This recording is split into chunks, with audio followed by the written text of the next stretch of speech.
Welcome to the Mind of Man. I am your host, Josh Penny. No topic again this week. AMA. I like doing these. They're fun. I had a couple people engage with me last time, and I really liked having a couple setup questions, couple questions on the fly. A lot happened this week in the world of politics, in the world of sports, in the world of health. A lot of things happening in Canada, in my local town. Lots to talk about. Doesn't have to get that serious. I'm not really that serious of a person. No, that's a lie. I really am. But I like to be, not so serious sometimes. But hit me with whatever questions you got in the chat below. And I've taken a few questions just ahead of time just to kick things off. So again, join us on Facebook, Twitter, Spotify.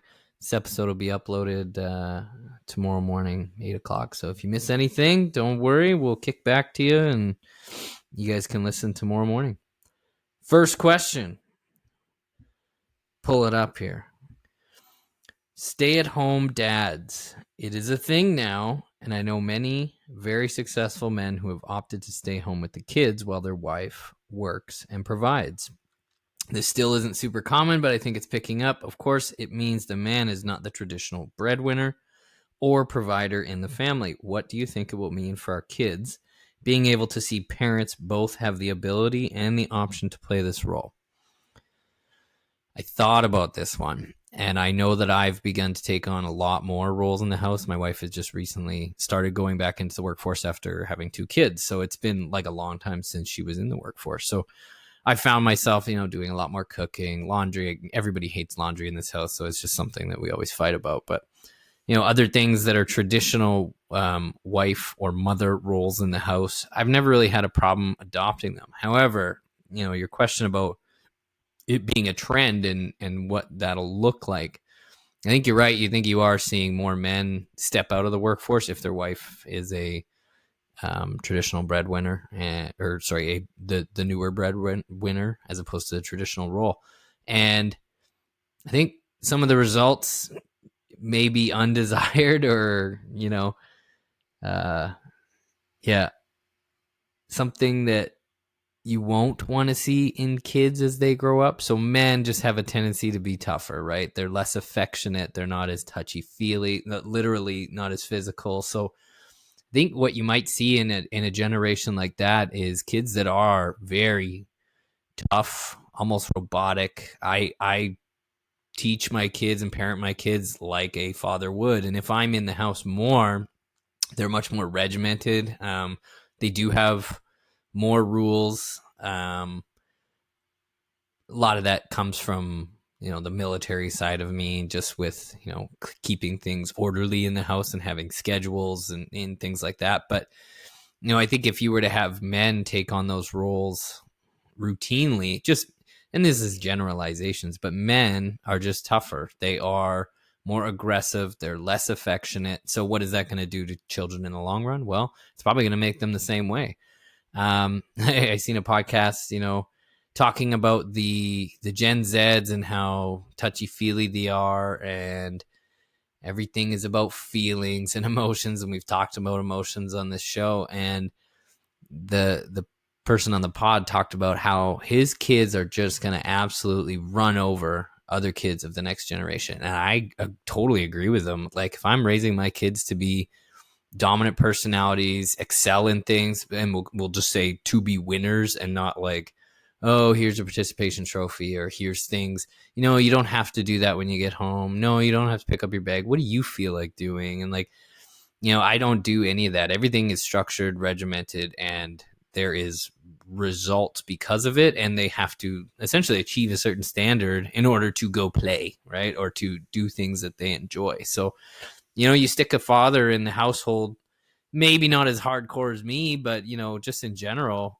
I think you'll see results similar to that, and at least a trend in that direction. So now in terms of how money is managed, I think it's a good thing, really, that women are taking over roles, especially in finance and business management, they're less reckless. I don't know.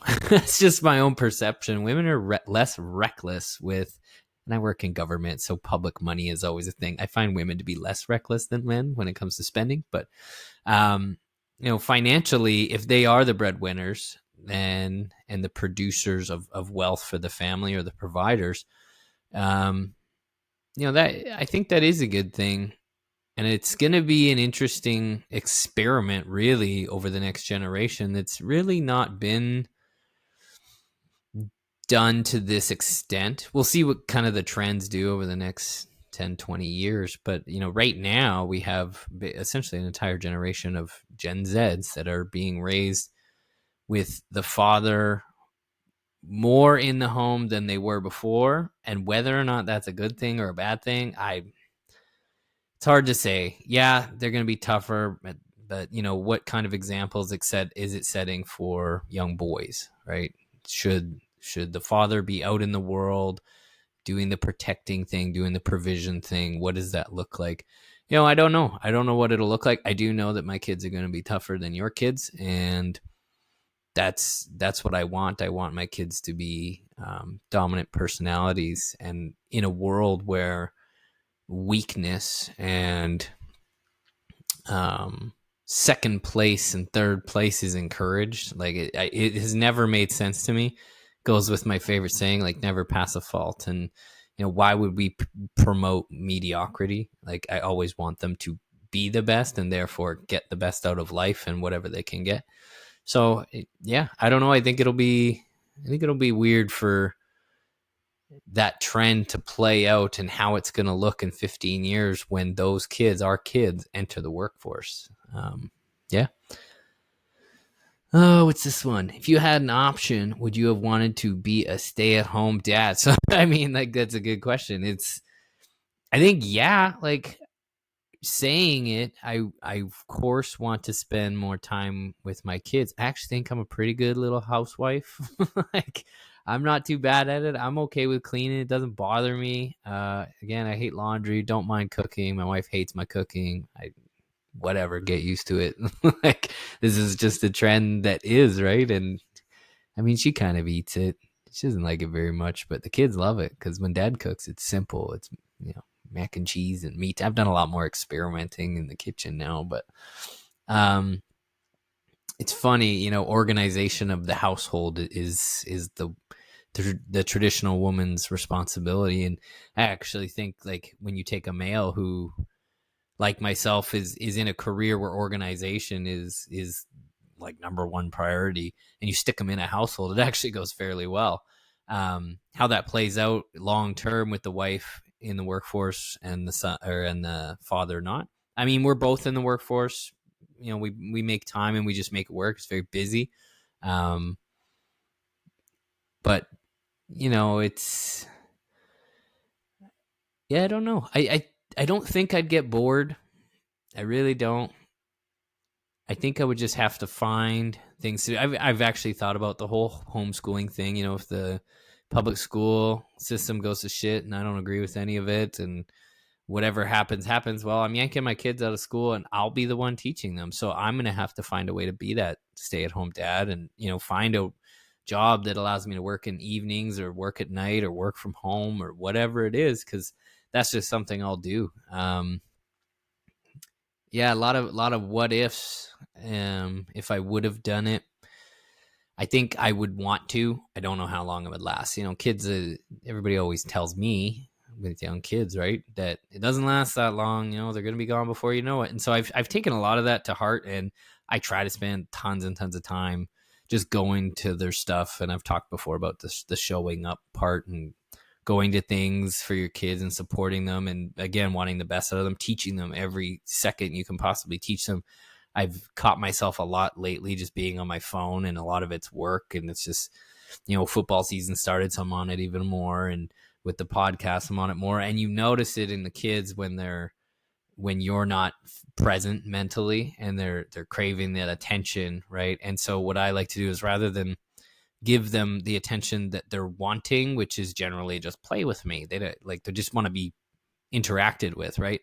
find something to teach them in that moment. Okay, how about we learn this? And so for us, it's Taekwondo or learning French, or my daughter likes to learn about business, and she runs her little lemonade stand. And so sometimes we count her money out and think about, teach her like the ways of money and how she has to buy things for her business. And she likes the idea of YouTube. We've been really careful about, allowing her to post YouTube and be on YouTube, but she loves the idea of podcasts and being on them and showing people her toys and things like that.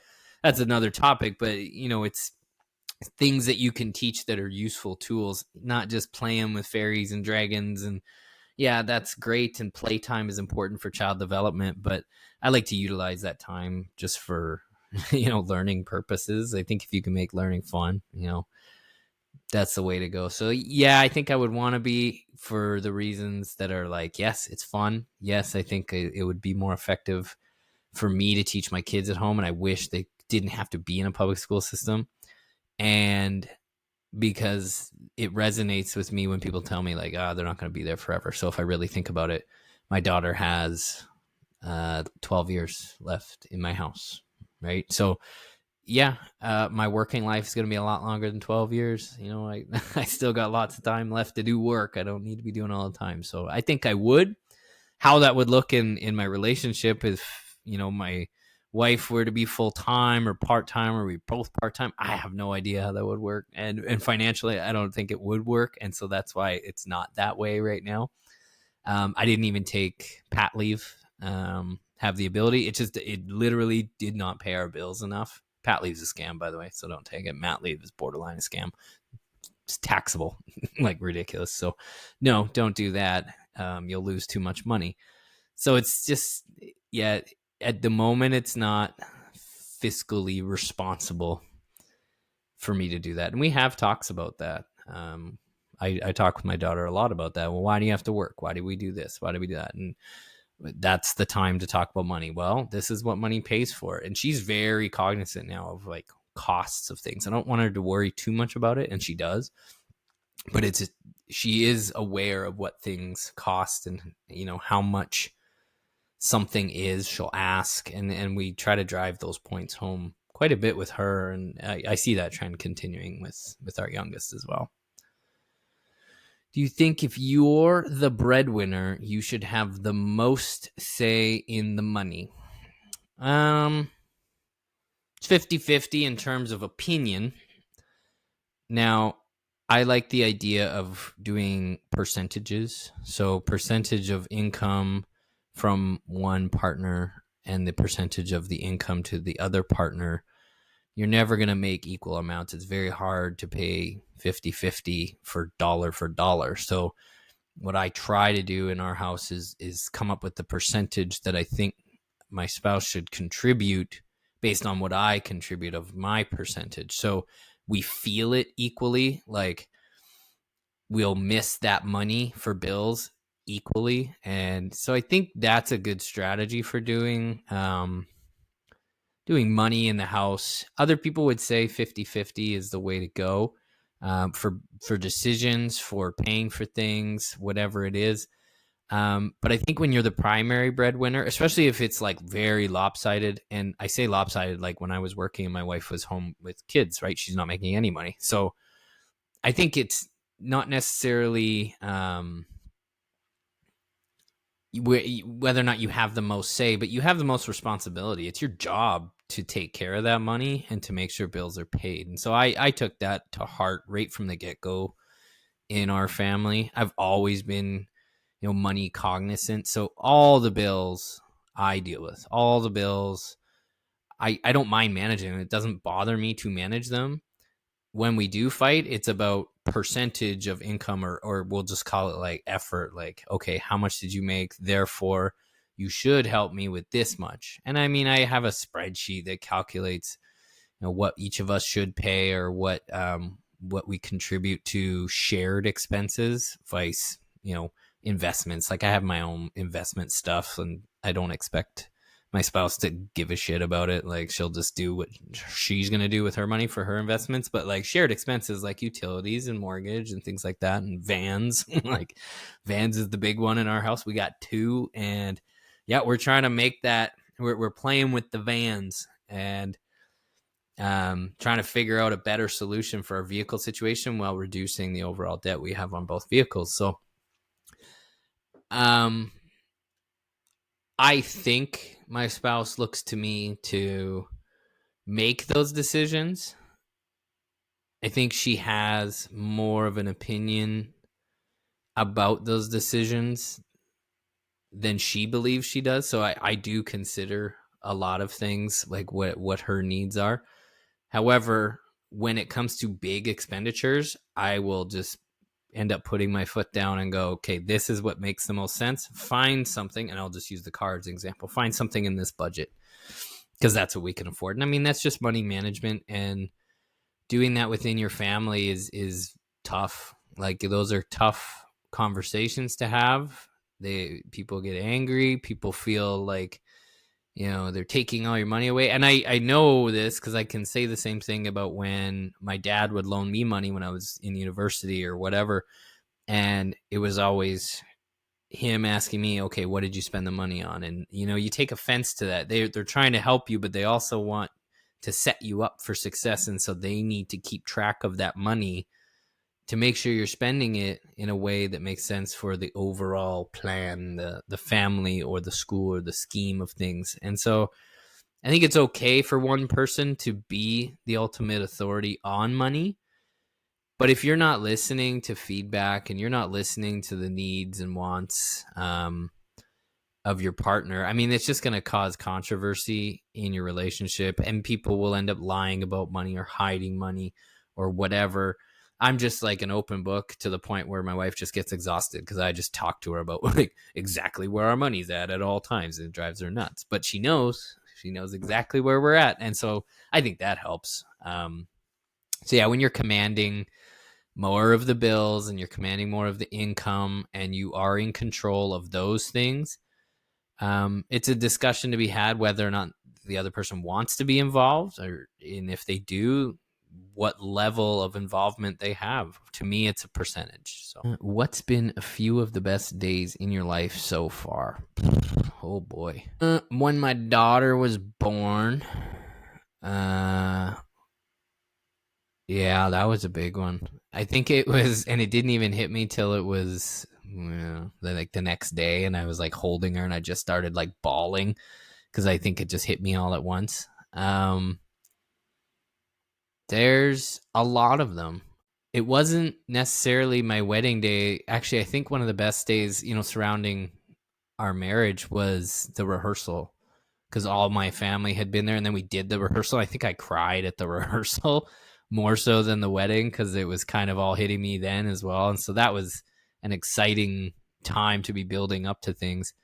There's a number of days that were some of like the best days of my life in the military. Like they and the military holds like records for best days of my life and worst days. Like there are some awful days in the military, and some of them are the best because your buddies are with you and they these crazy things happen and these fun times happen, or when you accomplish something or pass a course that was extremely hard. I think those are days that hit you and you're like, I accomplished something very serious, and it's like a burden that's lifted off you, and you go, yeah, I did it. I knew I could do it. And, it gives you that lift. It gives you that dopamine hit. Yeah, I didn't really care about high school. I didn't care about school. So there really wasn't too many days in the whole world of schooling that I really cared that much about. When my son was born, same thing as my daughter. I was much more prepared for the emotional state I would be in. So I was much more driven and ready and physically and mentally ready. It's definitely just highlights, normal highlights, marriage, kids, couple things in the military.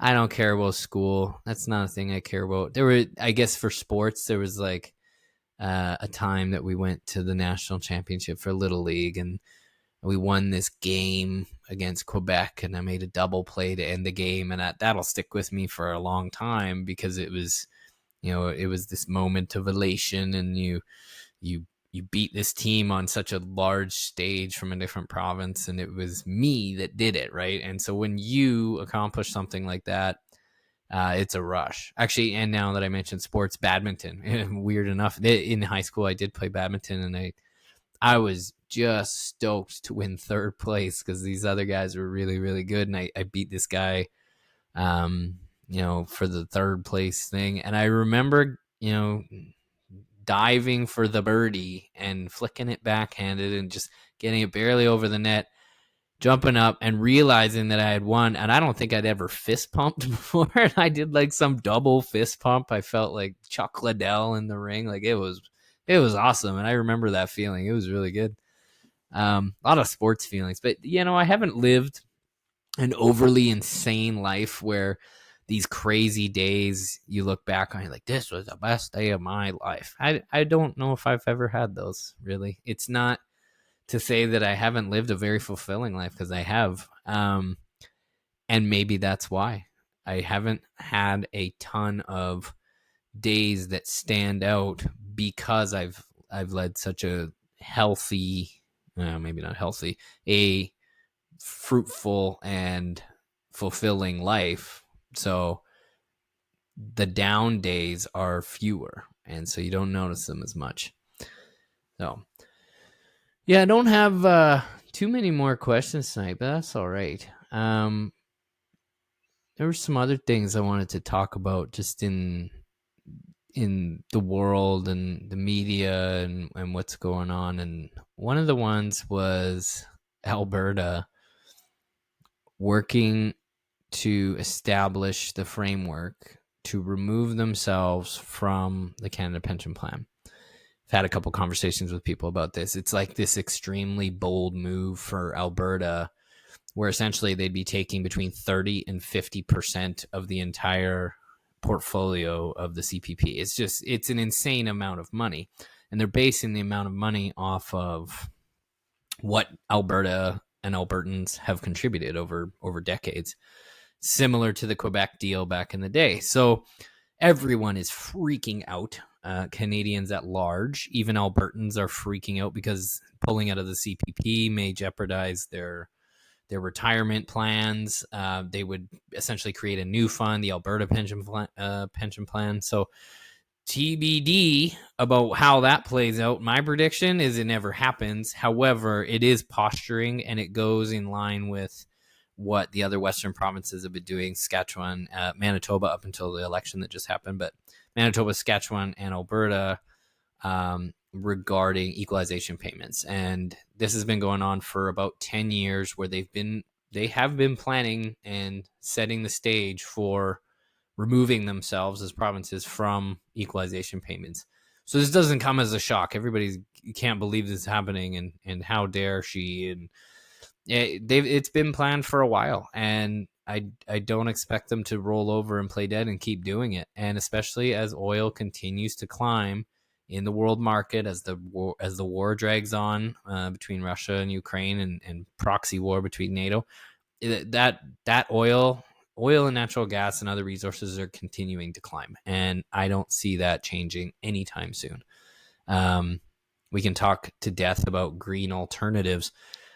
There just isn't any right now that are going to sustain a war or the international community in terms of energy. There's no alternatives that can sustain it at this point in time. So don't expect it to change. And, the more money Alberta makes, the more they're going to say, why are we giving it to Ottawa when it goes to Quebec or to things we don't care about? So keep that in your back pocket. We'll see what happens. It's a referendum, by the way, so they can't just unilaterally do this. They'll have to hold a referendum. So yeah, TBD. Would you consider yourself a risky person? Yeah. I think people think that I'm risk averse. Depends on what I'm doing.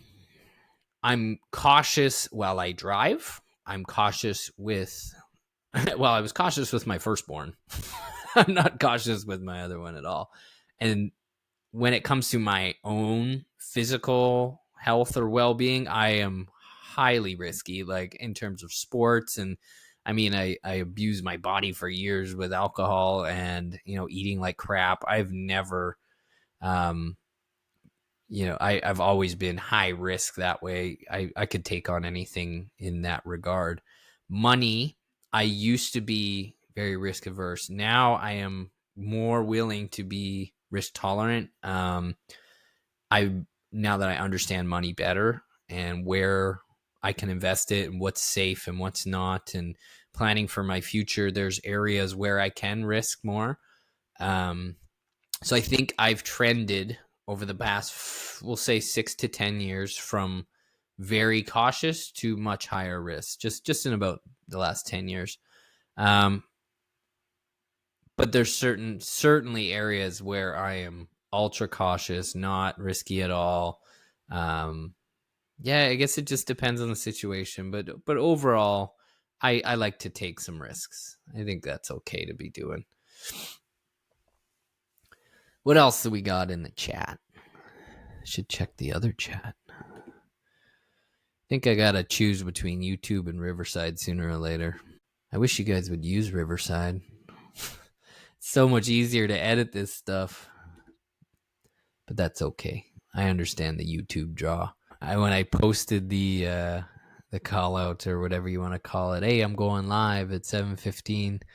I got a couple texts asking if this was my demand, and I was like, why? What else do you think I do? What other? And then I realized that it sent my profile picture, and it was the bear from the fire bear. Only you can prevent communism. So now everybody thinks I'm going to rant about communism for a couple hours. So communism is evil. Socialism always leads to communism. Taxation is theft. You are not entitled to someone else's labor, but you should teach your kids to share. And I mean, allow them the ability to have empathy so that they will share with their neighbors and their friends and their family. If you can teach that, there's no need to coerce and demand socialism, which leads to communism. Communism is also absolute power, usually results in a dictatorship, and absolute power corrupts absolutely. So communism is evil. It has never worked and never will work, and I will always fight against it. It's garbage. So that's what you get for communism.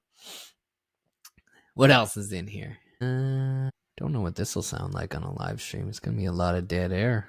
I got no questions, but I really feel like I got to do one more. Well, I can tell you that my little eBay store is a little bit more populated now. I had somebody order a mug, and it did send. It worked out well.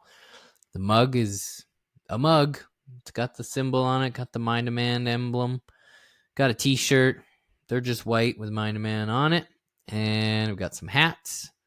Magnets, they're my favorite one. And if you're really curious, just because I was bored, I created I used those AI arc generator engines, one of the free ones, and I created a gangster Yoda painting, and I uploaded it onto the eBay store. So have a look at that. It'll be wild. Hang it in your room. It's pretty cool. I might try that again. We'll see. What is that one? 2 people. I wish I could see who you are. Drop a question in here. My mother is on. That's good. Mom, ask a question. Everybody else seems to be done, and I feel like I got like one more question in me, maybe 2. There were so many different topics that people threw at me this week, and now I can't seem to think of any of them. Not that it matters. That's what editing's for. I did hand the keys to my wardrobe over to my wife a couple weeks ago. We can talk about that. Style seems to be just completely lost on me. I don't understand them. I'm pretty sure she just put me in parachute pants and sent me to work, but there are these, they look like khakis. I don't know. They're really baggy up top and super skinny on the bottom. I think it looks a bit ridiculous. Everybody says it looks professional or nice. I don't know. The one pair looks pretty G when I wear my chain and my white shoes, looking pretty gangster, but I don't understand these styles. I don't get it. I've never been somebody to dress up at all for work or for anything else, even up until the last year. Now I'm in a position where I kind of have to for for the sole purpose that people take you more seriously, which is I just find completely ridiculous. I do like how the trends have changed over time to a place where we can just wear jeans to work or wear jeans to, a little bit more formal functions. Nice collared shirt. It doesn't have to be a suit. I think suits are ridiculous. Tucking in your shirt is ridiculous. No, nobody's comfy. I don't understand. That's not a comfy thing. How do you teach your child empathy and to be dominant? It's for me, I think of that movie American Sniper, where they give are you a sheep, a wolf, or a sheepdog? And the sheep are weak. They need help. They need guidance. Not everybody, or most people are sheep. The wolf are the dominant personalities. They are the ones that take advantage of the sheep. They abuse the sheep. They eat the sheep, right? They are the predator. The sheepdog is the one that protects the herd, but is strong enough and fierce enough to have the ability to defend the sheep from the wolf and beat the wolf. And Jordan Peterson has talked a lot about this, whether or not a man, and I'll say just a man here, but we'll talk about daughters in a second, but a man should be capable of violence, and the people around him should know it. You should be feared. You should be, but it's your ability to keep that violence in check, to ensure that those around you know that you are dominant and that hopefully you don't have to use it, I suppose. Now, in terms of empathy, I think that they go hand in hand, really. You have to be the one willing to defend the herd. You have to be the one to put your neck on the line, to see how people are struggling and how you can help them. You're essentially a helper. You can still command respect. You can still dominate the herd. You can still be the leader of that herd or lead the people around you, and be empathetic to their needs. And I think that that's kind of what we talked about in leadership as well on the leadership podcast is you have to be different than the herd. You have to take on a completely different role, but you have to understand their needs. You have to promote their well-being, understand what makes them tick, what's going to make them follow you, and what's going to make them act. And I don't think that's any different for kids. So if you can, how do you teach them empathy? I think with us, we point out things where our children can help others. And I think of, my daughter's classes where she's had somebody with a disability in her class, and we talk about it like, well, what can you do as a friend? And does that child get bullied at school? And is that a good thing or a bad thing? And what do you do about it? And we talk about them fairly routinely, about how she should be treating, firstly, that other child, and secondly, what they should do in the event that someone else is the bully or the wolf in that situation. So we really drive home the sheepdog mentality, because it's like empathy is, well, if that was you, or if that was your child, or what would you do? Well, you would hope somebody else's child would stand up for them, or somebody would be strong enough to stand up for them. So I think it can be taught. I think you can teach somebody to be a leader in the classroom, in your house, in the workplace, and it goes by defending others, defending your subordinates, defending your younger brothers and sisters, defending other kids, promoting their well-being, identifying that they have shortcomings or they have needs that can't be met, and therefore you acknowledge that, but you help them by either achieving those things or accomplishing things, or defending them so that they can do it themselves, or promoting them. So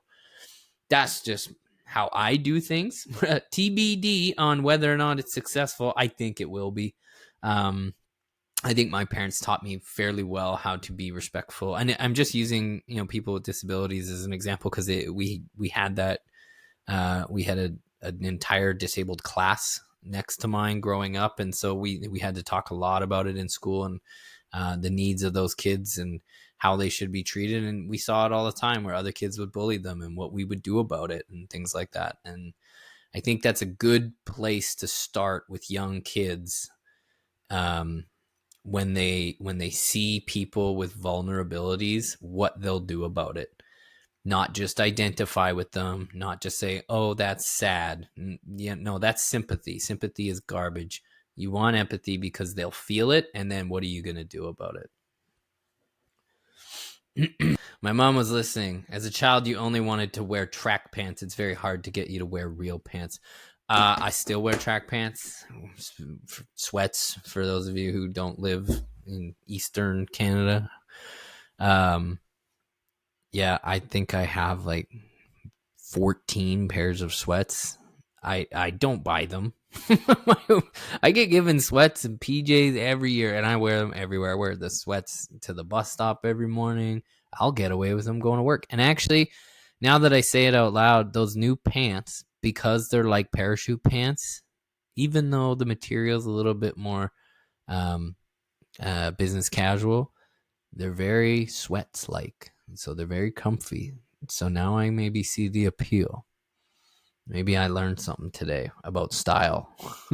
They're semi-comfy. How much emphasis do you place on self-empowerment versus relying on a higher power to guide your life? Well, I'll just say what that is. So how much do I rely on myself versus God? I think God gives tools for you to do things. And without getting into a very religious debate or theological debate, I'm a believer in personal relationship with God, and I don't think it's a very public thing. I think many people would disagree with me. But I'm a reader. I like to read what the Bible says. I don't like it necessarily when people preach at me and tell me, no, you should act this way and you should act this way. How about I just go read it and then I will try to act accordingly? I think everybody's heard the acronym of the Bible before, which is basic instructions before leaving Earth. And if you just apply that, I think that's a good start for trying to live your best life. And I just want to make sure I get the wording right here. So self-empowerment versus relying on God to guide your life. I don't try to guide my life at all. I'm kind of just flying by the seat of my pants most of the time and making decisions as they come that I think will be the best.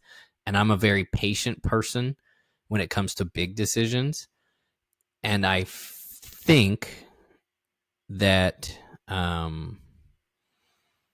divine intervention plays a larger part in my decisions than either I acknowledge or that I give credit for. I guess I acknowledge it, and so I don't pay much attention to it. I just assume that this is my path, and I go along my path, and that there is constant divine intervention, and therefore this is where I should be at this moment in time, and what is the next thing? Now what's the next thing? And so I feel like my path is guided in that way. So I don't usually go off on like, this is my life and I'm gonna do what I want.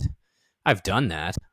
I'm not doing it now, but I've definitely done that. I think just reading the Bible or whatever other religious text you decide to use, whatever your faith tradition is, I think is a good place to just start with whether or not you are following a path of your own design or following, we'll call it the cosmic path or God's path or God's will. I hope that answered the question, but maybe not. Who is this? How do I ask if I am on YouTube? I just got a text from somebody who can't get on.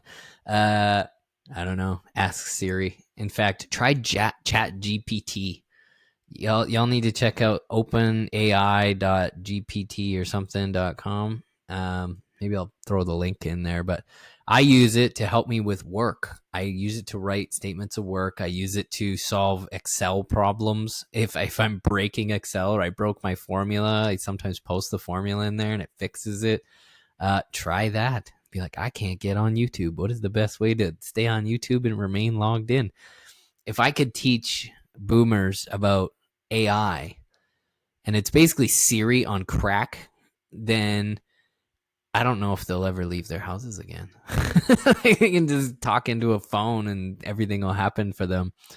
I know if I was close to retirement and I got a robot to do my bidding, oh boy, I don't know if I'd be leaving the house very much unless it was going on an adventure, but I sure wouldn't be doing favors for anybody. Well, I think we're getting close to that time. It's about 40 minutes. We had some lulls. It was a bit slower. Man, it was a busy week though. Y'all have Thanksgiving coming up in Canada. I think I have like 6 viewers in the US, so you guys have got a few weeks to go still, but you guys got football on your Thanksgiving. So Thanksgiving in Canada, I don't know. People celebrate it. I think that's a good thing. There's many people who think that it should no longer be celebrated due to the indigenous factor of the whole idea behind Thanksgiving.